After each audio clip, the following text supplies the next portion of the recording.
So I'd now like to turn the podium over to Randi Kronthal-Sacco, who's Senior Scholar here at the Center for Sustainable Business for Marketing and Corporate Outreach.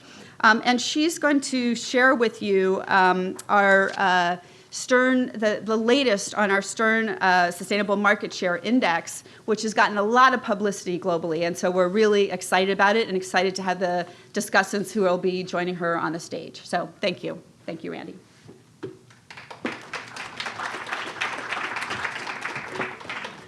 Good morning, everybody. I'm delighted to be here. By way of background, as Tansi said, I'm Randi Kronthal-Sacco. I am a Stern Senior Research Scholar, but I spent my career in consumer packaged goods, or CPG, with the bulk of my career at Johnson & Johnson. And at Johnson & Johnson, I had the pleasure of running the global Johnson's Baby business, among others. And what was interesting on Johnson's Baby is we had a tagline, having a baby changes everything.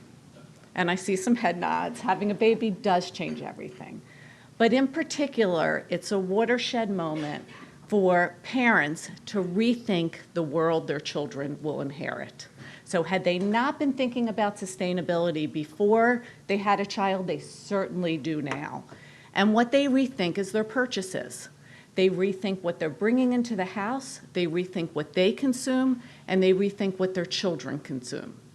And so when I had the opportunity to join Stern Center for Sustainable Business, I was particularly interested in the role or the relationship between brands and sustainability. So we went through a pretty detailed academic literature search on that topic. And what I found were three things. One, there's high degree of consumers saying that they intend to purchase sustainable products. There also, they discuss in the literature, a green gap between what they say they're going to do and what they actually do when they're faced at the shelf with price or promotion or a brand. And three, there is very little data, if any, on what actually happens at shelf. What are they buying? So they intend to buy, there's a green gap, what actually is happening at shelf? And so we asked two questions. What are the actual purchases of sustainable products at retail? As you're getting more and more play around climate change, has that increased over time? Has that decreased over time? And then the second question we had was what happens with certain categories, or certain categories like baby products, for instance, have differentially high shares of sustainable products, and do other categories, perhaps like detergents, have low shares? And those are the two questions we asked last year. That's the groundbreaking study that Tansi mentioned, and I'd like to take you through those learnings and then talk about some new research we did this year. So in order to answer the question, we partner with IRI. And for those of you who don't know IRI is a market research house. And every time you scan a product and you purchase a product at retail, whether you're in a food store or a drugstore or a pharmacy or big box store like Walmart or Kmart or dollar store, all that data goes to IRI. And they kindly donated that data to us for us to analyze the sustainable purchases. We looked at 36 categories, which represented about 40% of all U.S. volume, all U.S. dollars, excuse me, from 2013 to 2018. And we looked at over 70,000 SKUs or products and identified which had markings on their package that suggested that they were sustainable. So which communicated to consumers on their packs that they were sustainable and which had no messaging. And sustainable claims could be third-party certification like organic or non-GMO or fair trade. In paper categories, it could be FSC certified, which is a good forestry management, or self-claimed. Starbucks says they're sustainably sourced. All that would go as a sustainable product. And those that made no claim about their sustainable practices went in the conventionally marketed bucket. And then we looked at the data. So what did we find? We found that across CPG, consumer packaged goods, sustainably marketed products account for about $114 billion, up 29% versus 2013. This translated to about a 16.6% share of market. So I have to say, when we first did this, I thought that was a bit lower than what I expected, 16.6, given all the news around sustainability and people's intention to purchase. So that meant about 84% said that, or 83.4% that the percentage went out as conventionally marketed products. But what was stunning for us is that while that 16.6% was the share, that 16.6 delivered half of the growth in all of consumer packaged goods over the from 2013 to 2018. And the reason that is such a stunning thing, and we're getting so much play, is that all companies have to deliver growth. They have to deliver growth for their shareholders. So we're getting calls from many of you, from financial institutions, from asset managers, from related industries like hard goods, from retailers, and certainly from manufacturers, because when 16.6% delivers half the growth, that is a stunning fact. In addition, they grew, sustainably marketed products grew 5.6 times faster than the conventionally marketed products, and 3.3 times faster than their related respective categories. So we also wanted to see if one category so dominated it may have skewed the data. But encouragingly, we did not find that. In 90% of the categories that we examined, or 33 of the 36 categories we examined, sustainably marketed products outperformed their conventional counterpart. And the three that did not see that are paper products, and they were paper napkins, cups and plates, and toilet tissue. And those three paper categories have very high private label or store brand presence. And we did not see transparency in the store brand presence. So we just get a big number that says private label, and we weren't able to delineate which ones may have had sustainable messages, like Whole Foods 365 product versus perhaps a Rite Aid. So we do know that they're sustainably marketed private label. We just we're not able to see it. So to be conservative as an academic institution, we put it in the conventionally marketed products. But my strong expectation is that with that visibility, those three categories would have grown as well. So to the second question, do certain categories have a higher development of sustainably marketed products versus others? And we were able to find that they actually fell into three buckets. On the far right is the highest shares, and on the far left is the lowest shares. If you look at the categories on the far right, they tend to be food categories. And we refer to them as in-me. Products that are in-me have the highest, or are consumed, have the highest shares. In the second bucket, which are the average performance, you do have some food categories, but you start to have products or categories that touch the skin or touch the body. So skincare comes in, or some of the dish detergents that you're washing in the sink. They fall into the middle bucket, which we're calling on me. And then the lowest bucket are ones that don't come into play with your body so frequently, and that is the around me, in me, on me, around me. And but I do want to point out that while they are three buckets, all of them are shifting to the right. All have shares that are outperforming their conventional counterparts, and in some cases, like diapers, the category is growing, and the only brands that are increasing are the sustainably marketed products. So as we think about ROSI, this is certainly the consumer or return on sustainability investment that Tansi was talking about. This is certainly the consumer demand piece. The other piece, or the revenue piece, the other piece we wanted to look at is the role of price. So this year, we turned our attention to price, among other things, which I will review in a second. And the question that we asked is, what's the relationship between price and sales of sustainably marketed products?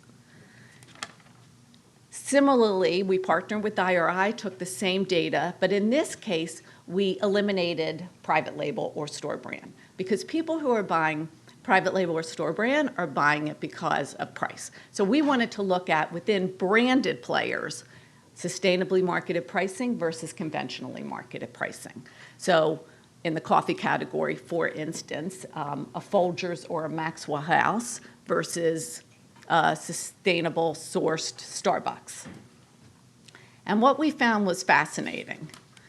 We found that sustainably marketed products enjoy a very high price premium, a sizable price premium, versus their conventionally marketed counterparts at on average, 40% above their conventionally marketed counterparts. The other thing that was a surprise to me is rather than the gap closing, rather than the gap closing over time, it actually is increasing. So the price premium in 2014 was 34%. By 2018, it was 39%. So the gap is widening.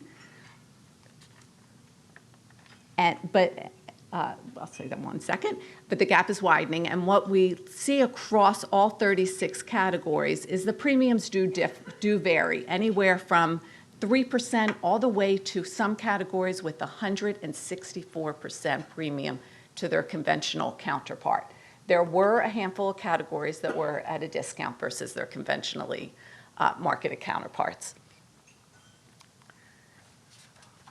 But notwithstanding these high premiums, when you exclude private label, sustainably marketed products are growing at 7 times faster than their conventionally marketed counterparts.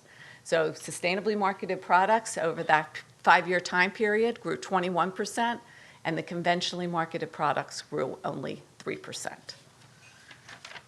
The other thing we wanted to look at was price sensitivity, which is our hypothesis was that sustainably marketed products may be a bit more insulated from price increases, meaning the volumes won't take as much of a hit as other categories or as their conventionally marketed counterparts.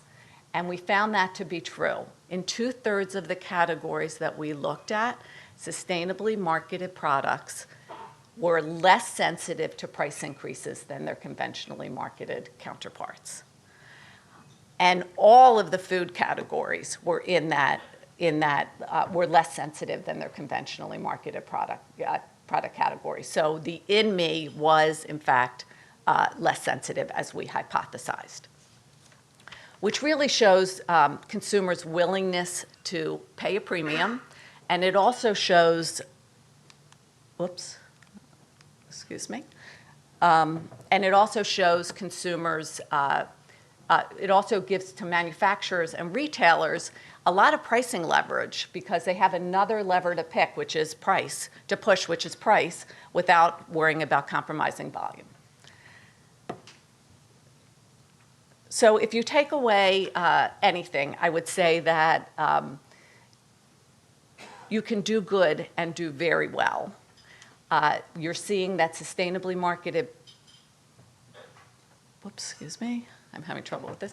Sustainably marketed products are delivering 50% of the category growth from 2013 to 2018, despite the fact that they're only 16% of the market. Secondly, I would take away that they're enjoying very high price premiums while growing at 7 times the rate of their conventional marketed products, which absolutely suggests consumers' willingness to pay. And finally, they have lower pricing sensitivity versus conventionally marketed products. So they're less sensitive, and that gives retailers and manufacturers greater pricing leverage. So in the coming month, the end of this month, we are going to be answering 3 additional questions. One is, what's the demographic difference between the sustainable and conventional purchaser? 2, are there geographic differences in purchasing? So where do they live? And 3, how loyal is a sustainable consumer and what's happening to them over time? So with that, I first would like to thank our interns that have helped us, but I also would like to bring to the podium my esteemed colleagues, Giannella Alvarez and Pedro Silveira. Giannella was the CEO of Beanitos until recently, when she facilitated the sale of Beanitos, which is a wonderful salty snack, to the Good Bean Corporation. Currently, Ms. Alvarez is a director at the board of 2 public companies, Domtar Corporation and Roos Hospitality Group, and she is a member of NYU CSB, our proud member, I should say, of NYU Stern CSB board. Ms. Alvarez has held leadership positions at public and private companies, most recently, President and CEO of Harmless Harvest, EVP at Del Monte, CEO of Barilla Americas, Global Vice President at the Coca-Cola Company, and various executive leadership positions at Kimberly-Clark and Procter & Gamble. And also joining us is Pedro Silveira.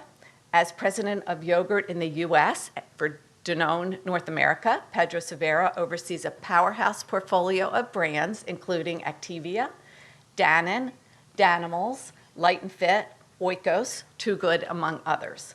Pedro started his career at Unilever in 1993, first as a production engineer.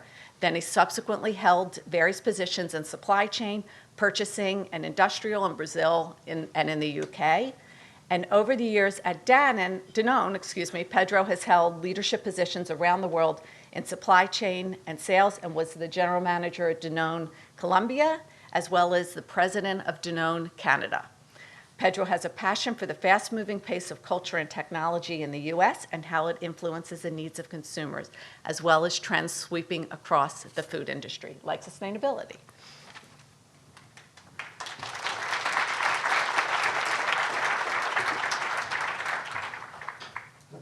So Pedro, I'm going to start with this. No. Hello.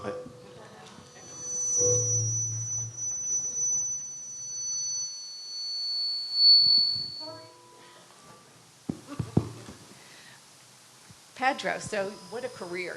I feel like it's a lot, right? Is that better? Yeah. Okay. So you first worked at Unilever, which is such a well-known, purpose-driven company, and now Danone, the world's largest B Corp. So I'm curious if you would elaborate on what is the impact of sustainability? How do you think about sustainability as it relates to the value of the brands? Perhaps talk a bit about the relationship you have with your customers given the sustainability, and if you would touch on profitability, that would be wonderful. Sure. So first of all, good morning, everyone.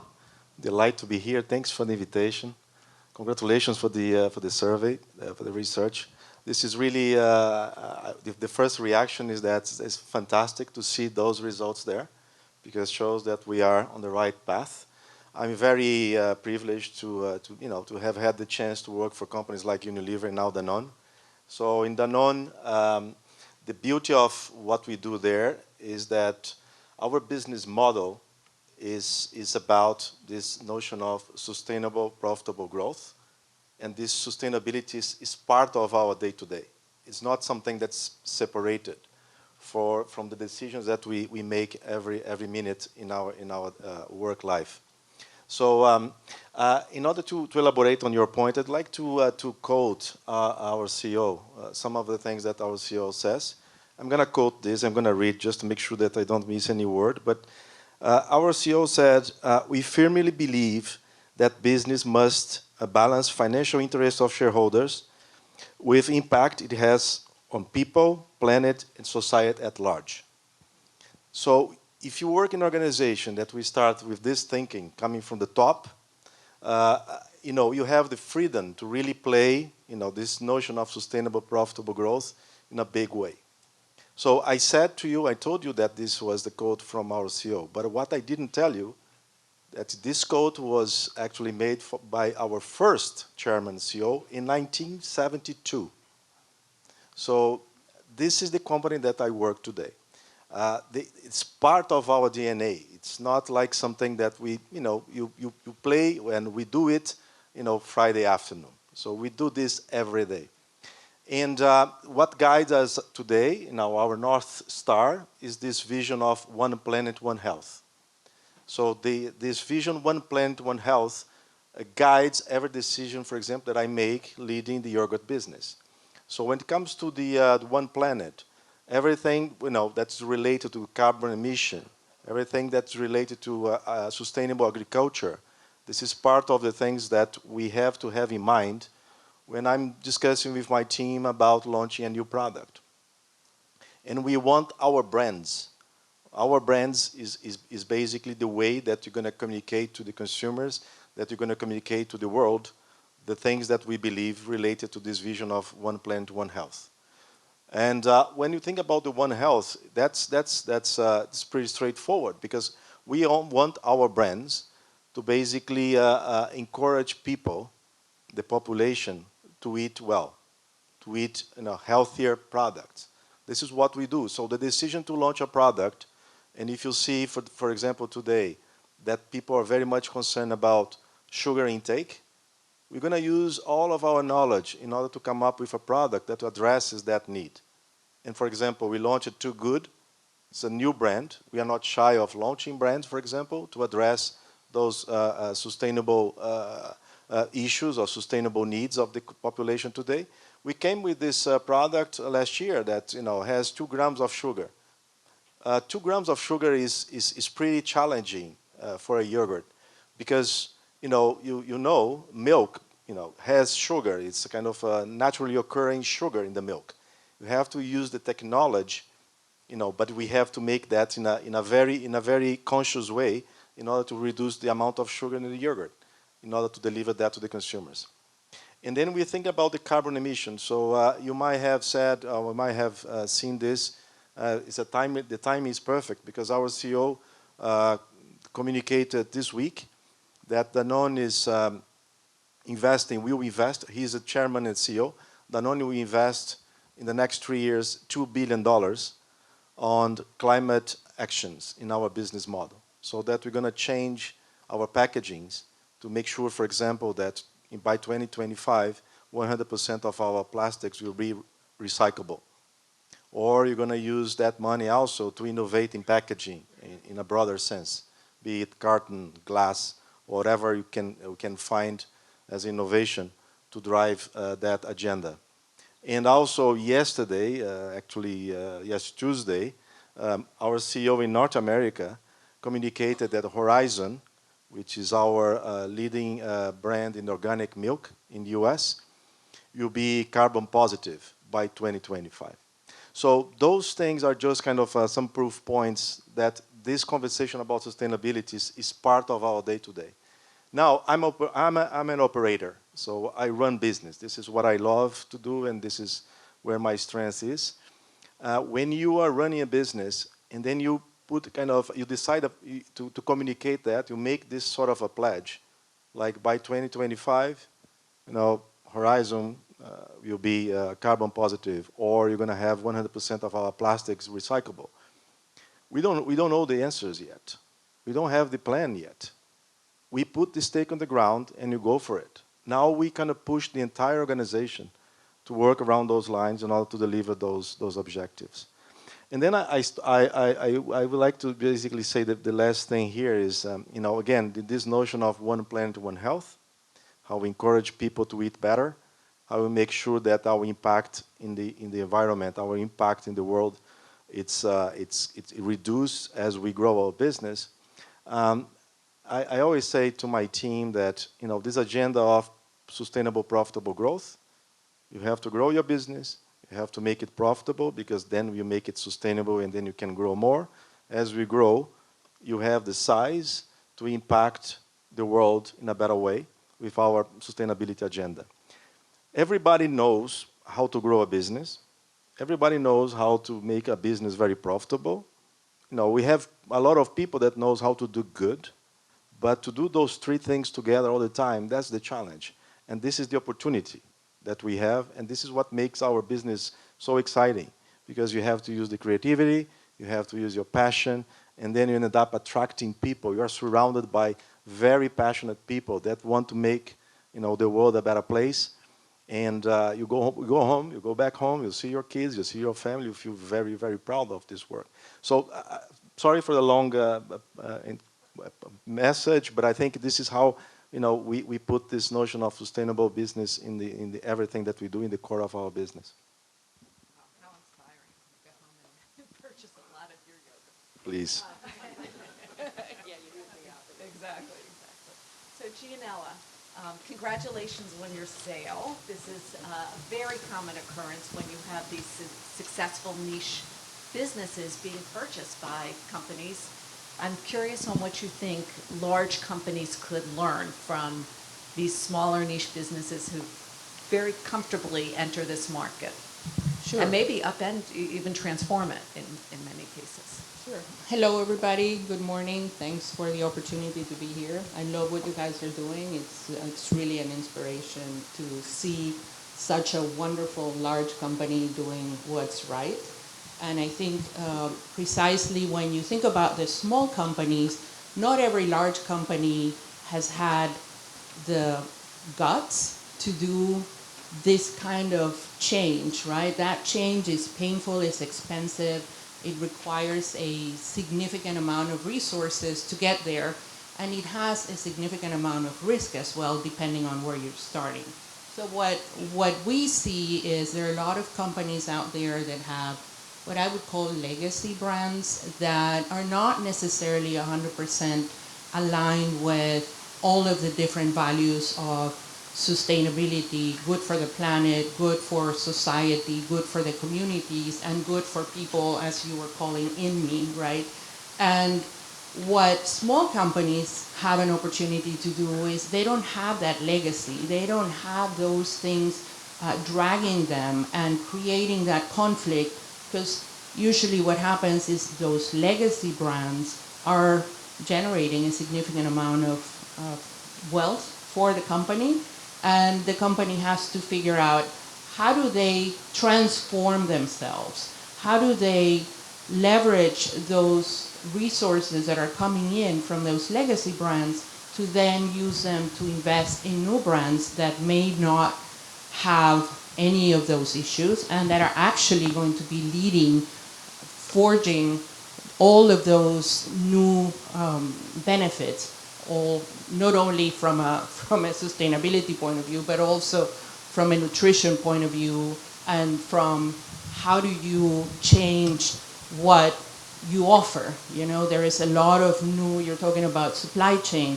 there is a new set of ingredients that you're having to create. There's a new, if you're in agriculture like we were, how do you start creating a sufficient supply chain that's going to be sustainable? In our case, we had Beanitos. Beanitos is a wonderful small company that was created with the idea of, we have a lot of snacks out there, people consume snacks all day long. A lot of these things are empty calories. Is there a way to bring nutrition, and is there a way to bring nutrition in a way that is also offering a better solution for the planet? And in doing that, when you look at beans, beans actually are food for the soil. Beans put nitrogen back into the soil and are regenerating the soil. So if you think about a product that would be not only nourishing people, but nourishing the planet, beans are an exceptional, wonderful, it's like a magic beans, right? The Jack and the Beanstalk, that's the magic beans. And that's what we always thought about Beanitos as being the magic beans, because it was going to be feeding people and it was going to be feeding the planet. And the way that we thought about it was, we thought of ourselves as a way to offer new nutrition, new benefits, new growth, in a way that it would have a certain critical mass that it would be attractive for somebody else to then take it to the next level. Because there is a lot of resources that are required for small companies to succeed, right? And at some point, you either don't have all the resources, or you need somebody else to take the baby to that next phase. And that's what I've been doing in the past few years. And in the most recent, it was Beanitos. Before that, it was actually Harmless Harvest, and we ended up selling it to Danone. So we're in the family here, and the whole story of Harmless Harvest was very similar. We were the first brand that was what is called Fair for Life, where we went through an entire evaluation of how we were treating the planet, how we were treating everything related to the agriculture of that product, how we were treating the community of people that were in the company as well as our suppliers, and how we were providing a significantly better product with a much better nutritional profile for people and no sugar addeds. So we ended up partnering with Danone. Wonderful. And so I'll turn this now to you, Pedro. Yogurt is one of the few categories that we examined that had a very high adoption by the legacy brands, as you've mentioned. But we don't see that in the other categories. Why do you think the yogurt brands, and in particular the Danone brands, have willingly adopted sustainable practices and communicated to the consumers when other categories have not?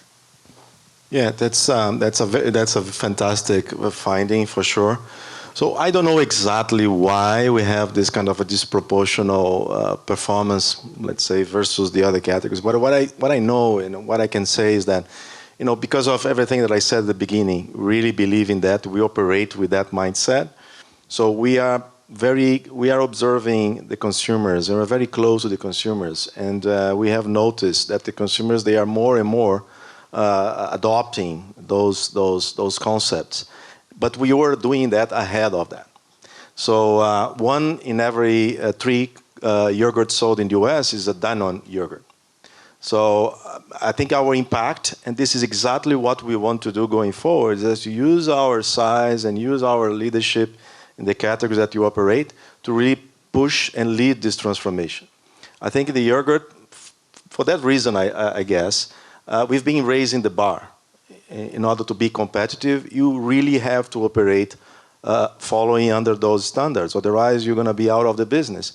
So I think all the others that are coming to this segment is trying to do something around those lines. And I give you an example. 3 years ago, we made a pledge that in 2 years, 50% of our portfolio would be made with non-GMO milk. So we had no idea how to do that, but we made that pledge publicly. And then we put our teams, as I said in the beginning, to work around that. So the first thing that you have to do in order to be a non-GMO verified, this is important, because unfortunately we have some people that they do that, but they don't do the verified. So we do the non-GMO verified. You have to work with the farmers. Your responsibility doesn't stop at your factory gate. You have to work with your partners. So we work with our dairy farm partners, and we are there in their farms, and then helping them to work with a different cow feed, work on the regenerative agriculture, which is how we give nitrogen, how we give things to the soil, so that we reduce our carbon impact. And this happened, and now we are so proud that, again, using a bit of the marketing language, I cannot let that go. But when I give the animals to my kids, I know what milk is in there. I know the farmer. I've been in the farm. I know that milk now is in the pot here.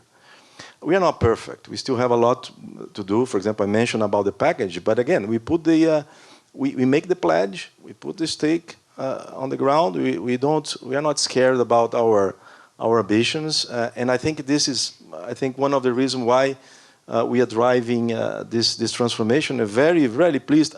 I'm looking forward to share that data with my colleagues there, and I think this is the way we think, the way we do business. Wonderful. So Giannella, I'm going to turn this one to you. How do you think about, we shared price data, how do you think about price and sustainability?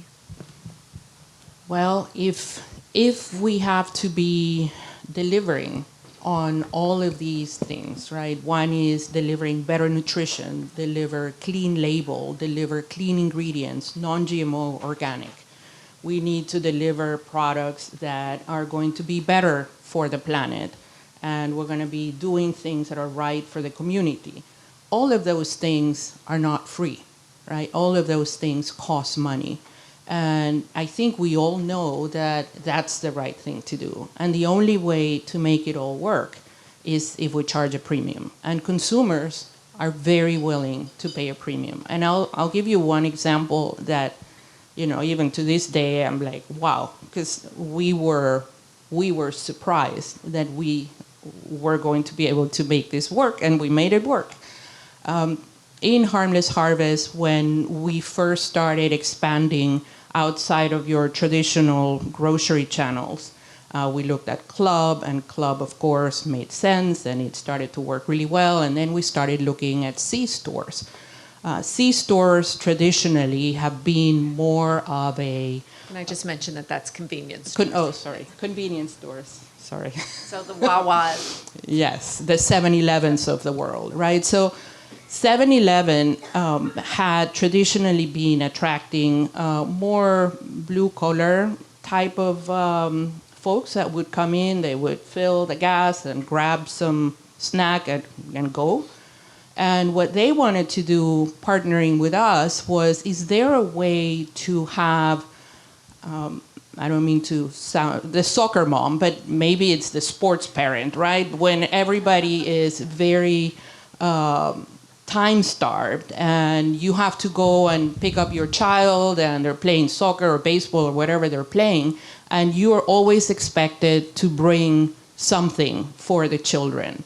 And what they were thinking is there a way to have the soccer parent stop by at 7-Eleven with a very different portfolio that would be very close to the cashier register, that soccer parent would be able to go in and out and look like gold in front of everybody else, because he or she would be bringing a product that was better for the kids. And we created that whole program working with them. It was they called it the healthy cooler, right next to the cashier register. We went into 1,000 stores. And just for reference, Coca-Cola, classic Coca-Cola is the #1 item that they sell. They sell $21 per store per day of Coca-Cola Classic. And we put our wonderful Harmless Harvest there, significant premium, right? It was $5.25 for a 16 ounce versus a 99-cent Coca-Cola. And what we learned was the plan, what they gave us as a goal was that they wanted to see at least a unit per store per day of sales. And we started seeing in some stores that we were selling $21 of our product per store per day. It was only 4. It was only 4 bottles. But we were reaching with 4 bottles the same amount of dollars that Coca-Cola was reaching with 21 bottles. So imagine not only the efficiencies that they were gaining, selling only 4 bottles instead of 21, the amount of space in the retailer that they had to use for 21 bottles of Coke, and not only that, but the profitability associated with $21 in only 4 bottles. It was then expanded throughout the chain, not in every chain, not in every store, but the chain actually went from 1,000 stores. I don't remember the exact number, but I think it was like 5,000 stores. Not every store had it, but they were very, it was a great partnership because they were very focused on which would be the stores that would make sense to have this product. So. Wonderful. Before I turn it over to the audience for questions, quick thought exercise. We're sitting here 10 years from now, 2030. What are we talking about as it relates to sustainability and brands? I think we have no choice but to evolve. And I think Danone is a great example of how companies will evolve. I think you guys are ahead of the curve and are doing a great job. I think a lot of companies are not being as aggressive, and we have to. I mean, if we think about what we are doing and how we're consuming, we would need 5 planets to be able to feed people because of how we're treating our planet. So I think we have no choice. So it's not a matter of if, it's a matter of when, and the quicker we do it, the better everybody is going to be as a result of making the tough choices, setting those goals. I think you guys are doing a great job of setting those goals out there, even if you don't have a plan. I think people are afraid of setting a goal without a plan. And I think setting a goal forces the plan, because then you put yourself out there and you have no choice, and it inspires the organization. I think it not only inspires, but it actually enables the organization to do things differently, to accomplish things that maybe they didn't think were possible before. So we got to do this, guys. Pedro, any last words?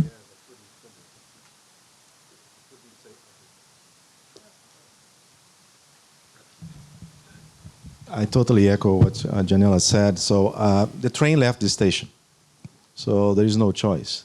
So the consumers, they want that. The population, they want that. And I think that my last word will be: if your dreams don't scare you, they aren't big enough. So this is the way we think there. We put the stake on the ground. We really firmly believe, as Tuan Hibu, our first CEO, said in 1972. Our CEO today, Emmanuel Faber, he's a visionary CEO. He is educating all of us there. And more than that, he's opening the door for us to go after that agenda. And again, as I said, so it's the train left the station. Wonderful. Well, I want to thank you both. Really inspirational. And now we'd like to turn it to the audience. If you have questions on the research, I'll be here later, but I'd love to turn the questions to Pedro and Giannella. Good morning, everyone. I'm Faith Legendre. Passionate about the refill model, or reuse. Are your companies doing any research around this area? So like El Gramo is doing down in Chile, soon to be here in New York, and some of these other companies as well. I know Nestle in Switzerland doing it with the various products they have as well. So if you can comment on your innovations in those areas, that'd be great. Hello? Are you talking about no waste? The refill model with the kiosks and the mobile units going around Okay. to the apartment building? No, we weren't doing any of that at the time. We looked at one of the things that we were doing that was very exciting was the idea of having like a box, like you have like a super huge wine box that you would be able to put in a dispenser and use it to fill people's recyclable, whatever, one of those thermoses. But we did not have any of that, at least in the Harmless Harvest business at the time. But it was something that we always aspired to do. But yes. Yeah, we had some of those. No, yes. That would have been the vision, and we actually tested it. We had a whole bunch. When you're a small company, unfortunately, you don't have a lot of resources. So, you test and learn. And if it requires a significant amount of resource, you say, okay, next phase. But yes. Yes, certainly a big opportunity. We've done some of those things in the past, but we will accelerate this for sure. It's part of the $2 billion investment that was announced this week. This investment is fantastic because it unlocks a lot of great ideas that our people have. Now they have a way to fund those ideas. And our colleagues in the water division with Evian, they just kind of announced a very, very interesting device, which is basically, instead of just kind of big plastic kegs, is a really, they put the water in a sort of a bubble with a very thin plastic. And then we serve, and then when we serve it, it basically shrinks and becomes very small. And there's a lot of very, very little amount of plastic there compared to traditional fillers. So there is more coming, but for sure this is a big area for us to invest. Thank you. If I may build on something that wasn't necessarily those, one of the things that we were doing with Harmless Harvest was the concept of utilizing the entire product. So we were using the entire coconut. Initially, it was only the water, and then we started using the meat to create actually plant-based yogurts and drinkable yogurts. So it was a way to think about zero waste from the raw material point of view. Linda Giuliano. My question is, what is it going to take to turn the tides so that the better products are actually cost less than those products that are not as healthy? Because there's obviously a socioeconomic issue where a lot of these products are not accessible to those people who need it, and that's causing a whole series of health issues as well. I can take. I think there are two things here. So the conventional wisdom says that they are more expensive, and therefore have to price higher, and therefore it's not going to be accessible to everyone. We see some clear signs that this is not totally true. So for sure, when you do things in a small scale, tends to be more expensive, and then you have to price it higher.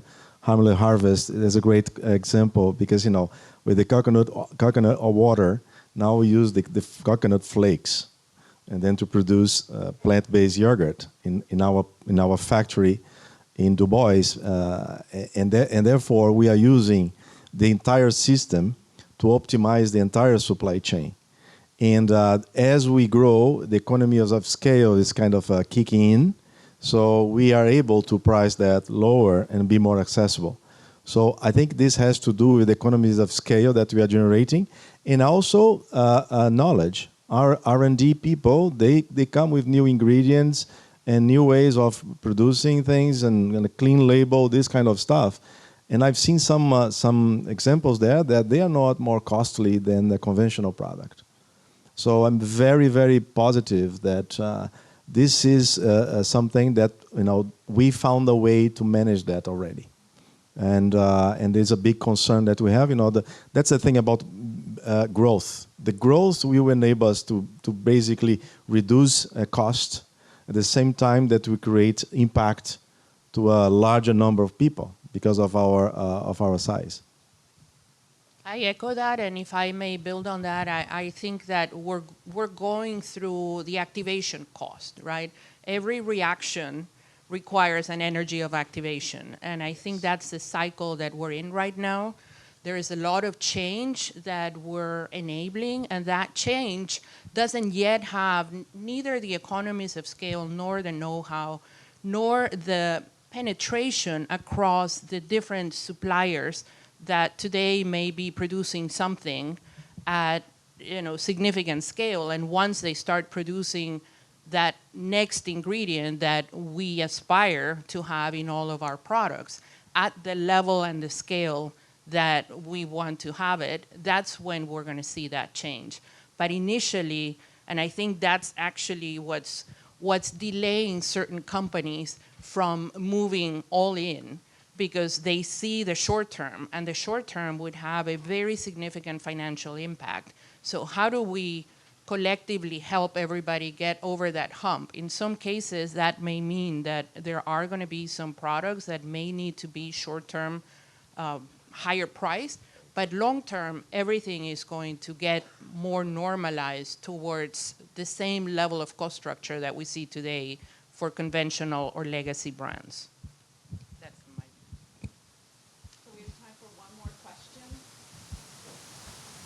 One question. The front.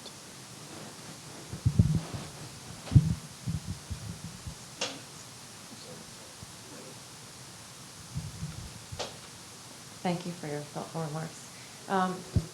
Do you encounter any skepticism from consumers that the premium embedded in your products may not just be simply a transfer of the incremental costs?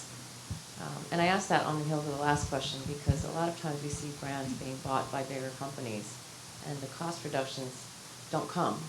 But sometimes the quality goes down over time once that scale is in place.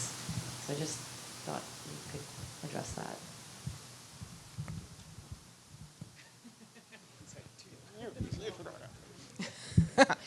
I think you're asking a great question, right? Because a lot of companies want to grow and they aspire to grow. Part of that growth strategy is acquiring these small companies. But the small company, again, comes in with an intrinsic higher cost structure that is only going to be fixed with critical mass. And what's happening is you take this wonderful gem that has created a very unique, differentiated product proposition. You put it in a big company that may not be as fully committed from the top to the bottom to sustainability, to doing the right thing from a social point of view, to doing the right thing from a nutrition point of view. And what that company knows how to do best is to cut, right? So they start cutting costs, and with that goes the brand. And what happens to the brand? It dies. So what I have found is the companies that are really successful at this, they tend to have like an incubator business where these small brands are protected for what they stand for their values, for their promise to consumers, for everything that they do. And they create a mini critical mass through putting all of those small brands together in a way that protects the integrity of what those brands are. It doesn't mean that's perfect, because when you put a collection of small brands, they may not necessarily get enough oxygen to grow. But I think that is one of the paths forward that could enable these brands to achieve a certain critical mass and then eventually go to, call it the big leagues within the company. I think, I look at some companies that are doing this relatively well. I see the snack industry has Campbell Soups that came in there. They put together a significant number of brands, and they went through their issues, right? They had too much debt at some point, and they started cutting costs. And now they've gone back and said, no, we got to do this right. They just brought a new president to run that division. And the idea is, again, just making sure that those brands actually perform what they came to perform in terms of their values and the benefits that they offer. But it's not an easy answer. I mean, this is hard work. I think this is exactly the dilemma that big companies have when all of their cash and all of their wealth is coming from legacy businesses. How do you change that? And how do we collectively help them change that? Yeah, you have a few things that are growing here that are in that direction, but you still are feeding the oxygen is all coming from the legacy businesses. Yeah, I would just build one quick thing. In our case, I think our challenge is not in that part, because we've been doing this for many years. Well, this thinking has been there for, as I said, for 40 years or more. And we have been doing this with our brands organically and through acquisitions. So Harmless Harvest, but also we are doing this with Activia, with Danimals, as I said. So the big opportunity for us now is, particularly for the marketing team, which I always say that it hasn't been a better time to be a marketer in Danone, because now how we make sure that we communicate that properly to the consumers, how we tell the story to the consumers. Some of the things that I shared here today with you, I'm sure that we didn't know as a consumer. And the skepticism is more like not because the consumers, they don't believe, it's because we still have to do a better job on telling the story to the consumers in order for us to keep growing and creating these economies of scale and completing or leading the transformation. Well, I want to thank my two esteemed colleagues. Really wonderful feedback. I know I'm speaking on your behalf, but I'm hoping that you're available for questions over the break. We're now moving to the break. Wonderful. Thank you so much, everyone.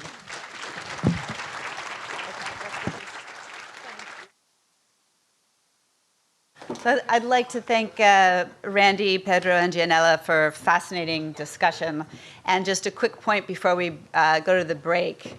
So when you looked at the consumer, when you looked at the categories that Randy showed you of where you saw conventional brands underperforming sustainability marketed brands, you wouldn't have seen it there, but because it was a lot to look at. But dairy, as a category in CPG, was at a negative growth rate.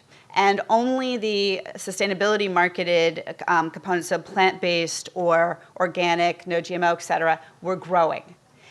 That results we came out with last March. This fall, as you may remember, Dean Foods and another major dairy company declared bankruptcy. They should have been focusing on the shift in consumer demand far earlier, and their investors should have been focusing on it as well.